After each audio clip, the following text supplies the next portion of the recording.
Welcome to the Real News Network. I'm Paul Jay.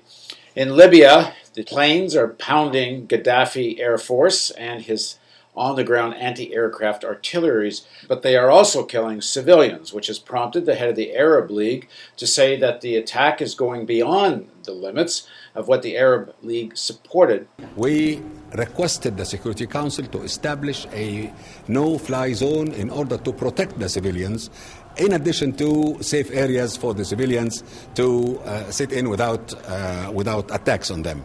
But the military developments that happened today, I really have no reports as yet. The issue of the resolution at the United Nations and this attack is quite controversial, obviously. And now joining us to give us his views on the resolution and what's now happening in Libya is Gilbert Achcar. Gilbert teaches at the Department of Oriental and African Studies at the University of London. He's also the author of the book, The Arabs and the Holocaust, the Israeli-Arab War of Narratives. Thanks for joining us, Gilbert. Thanks, Paul.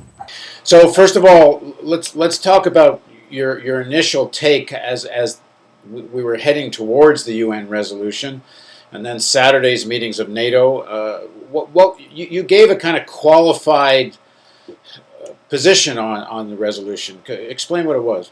My position was that with this mass movement in Libya, asking for a no-fly zone in order to protect them from Gaddafi's forces and the main asset that he has, which makes his military superiority, which is his aviation, and with the people in Benghazi really fearing for their lives, faced with a dictator who has been threatening them in all sorts of forms.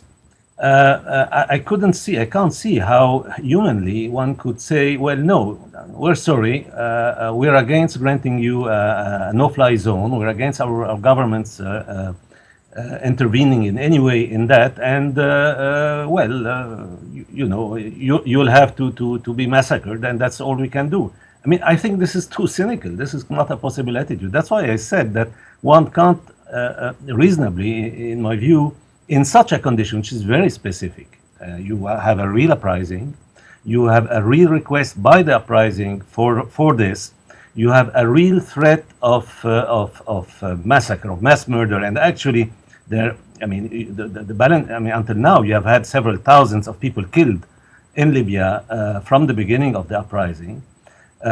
So, I mean, in this specific situation, I think that opposing the demand put forward by the movement was not something that I could subscribe to from a left-wing perspective.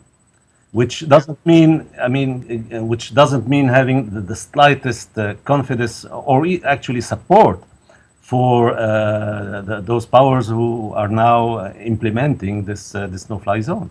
Well, the critique of the intervention is that it's being done simply to secure Western oil interests. How do you respond to that?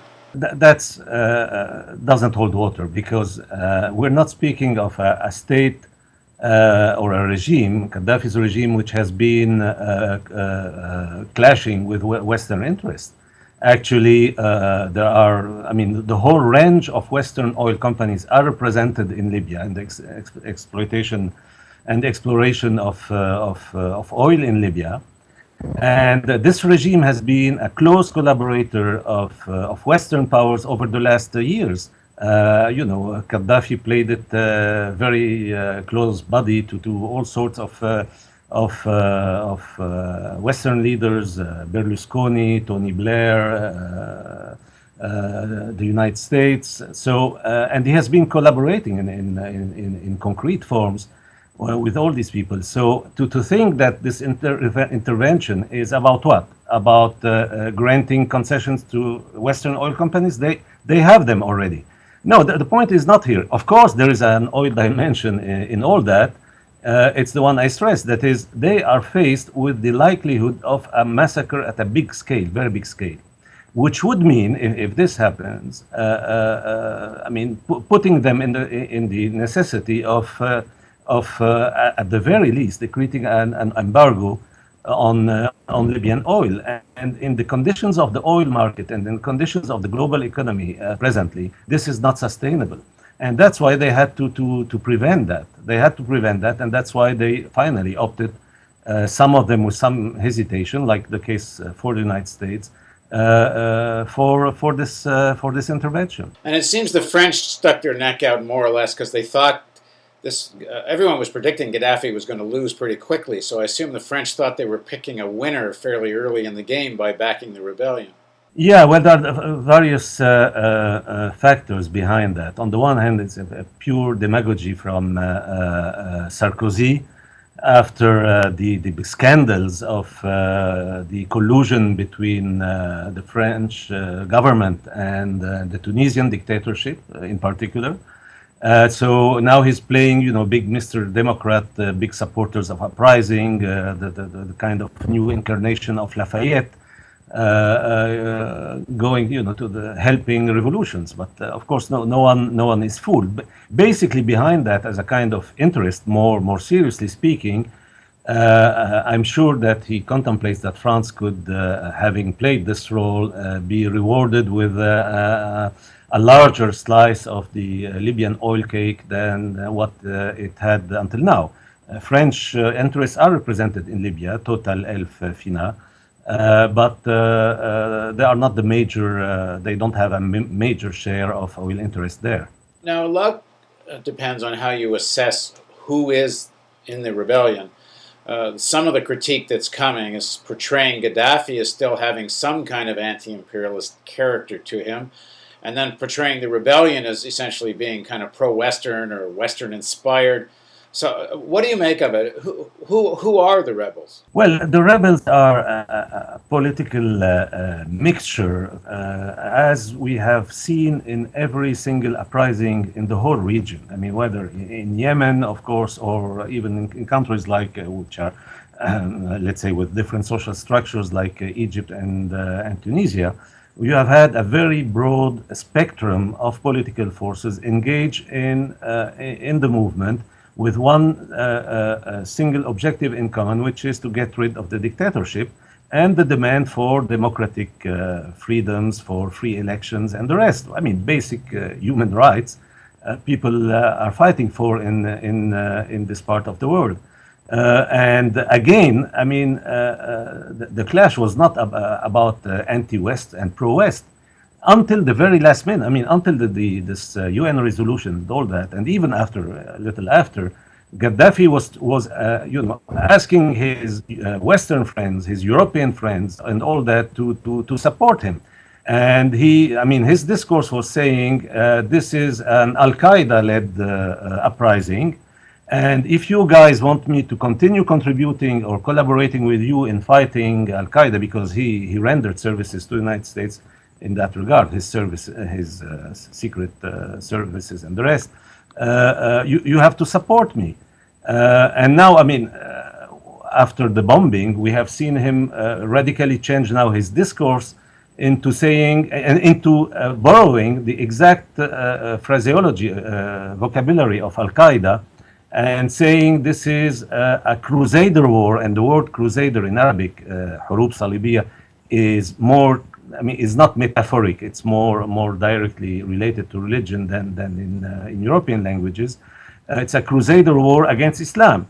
And as one of the members of the Transitory Council in Libya was saying on Al Jazeera in Arabic a little while ago, nobody can be fooled by that, because he is the one who took Libya very close to these governments that he is denouncing now. He is the one who brought them in. He is the one who actually helped Bush save face after the debacle of the so-called weapons of mass destruction in Iraq.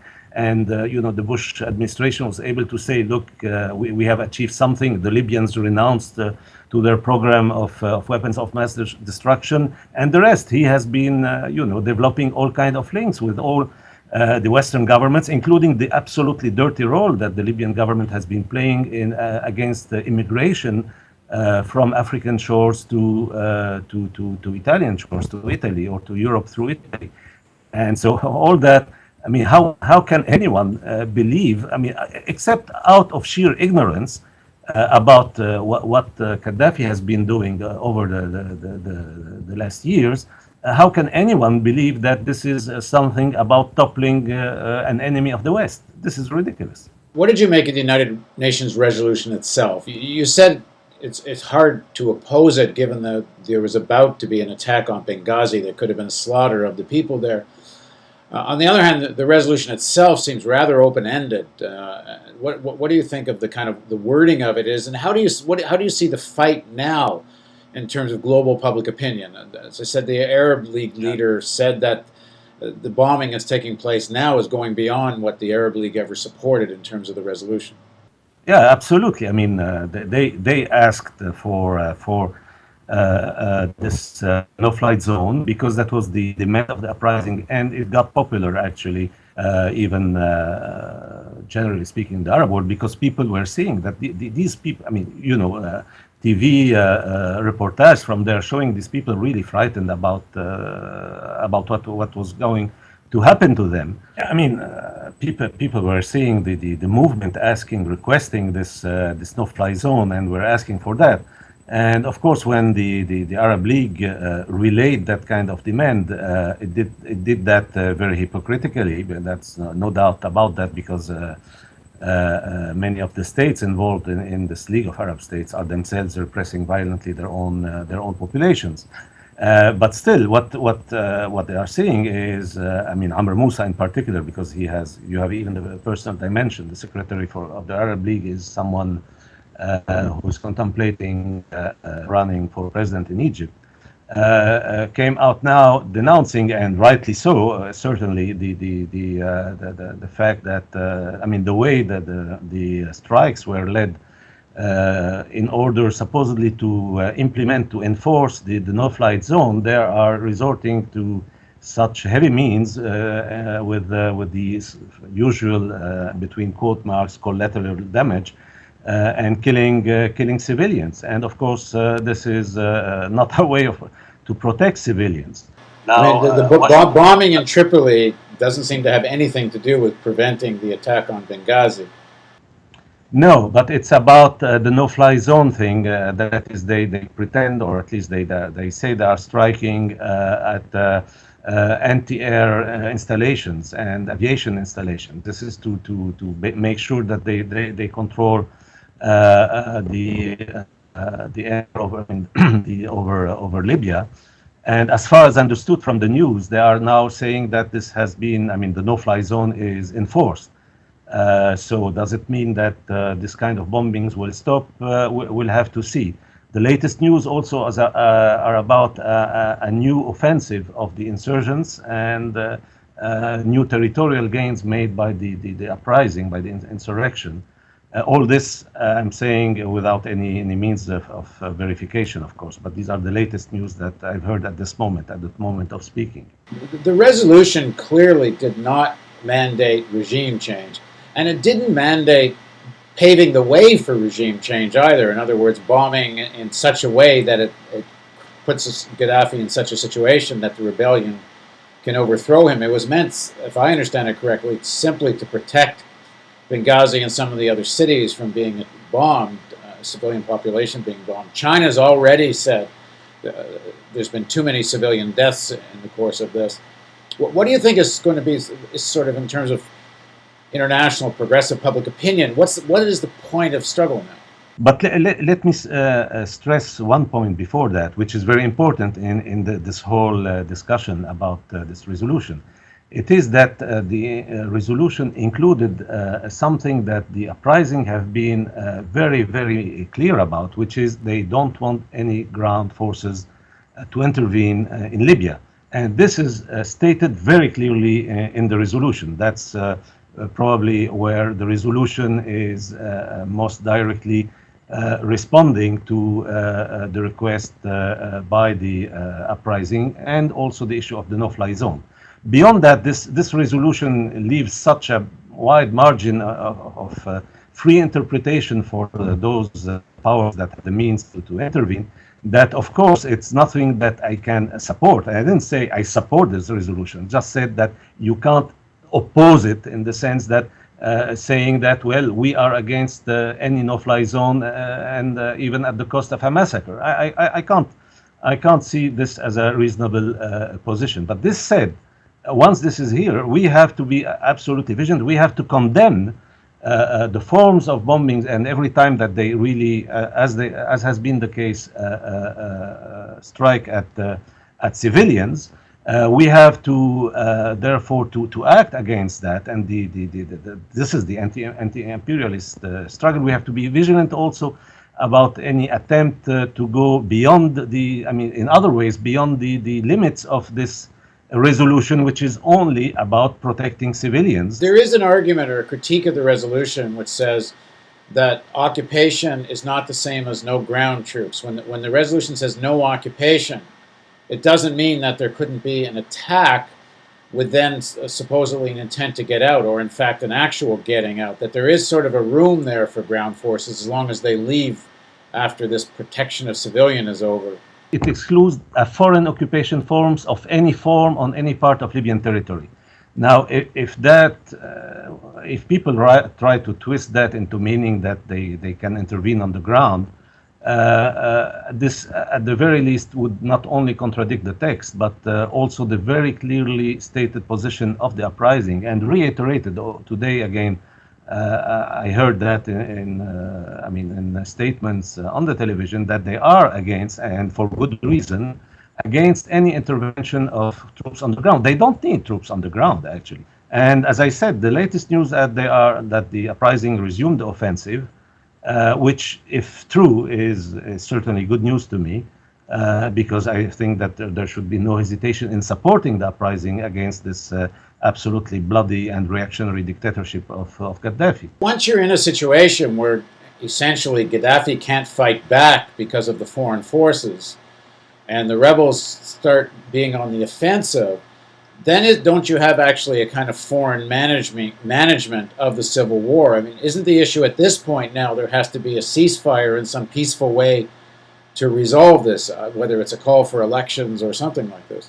I can't see the Gaddafi regime accepting any form of solution of this kind.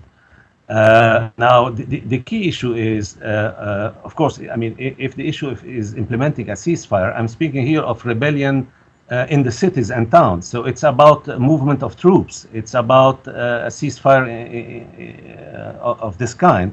I don't think it means stopping the uprising, because the uprising, of course, is a democratic right that can be stopped. But now, of course, if it's not up to me to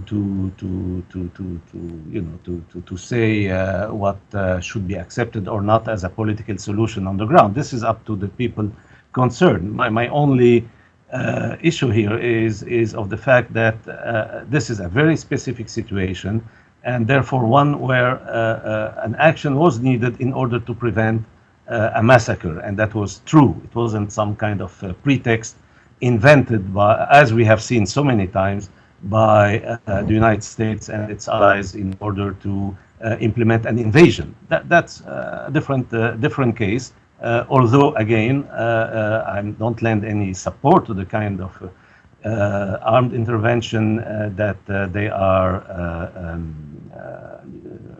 undertaking. I think we have to be very critical and vigilant, and denounce any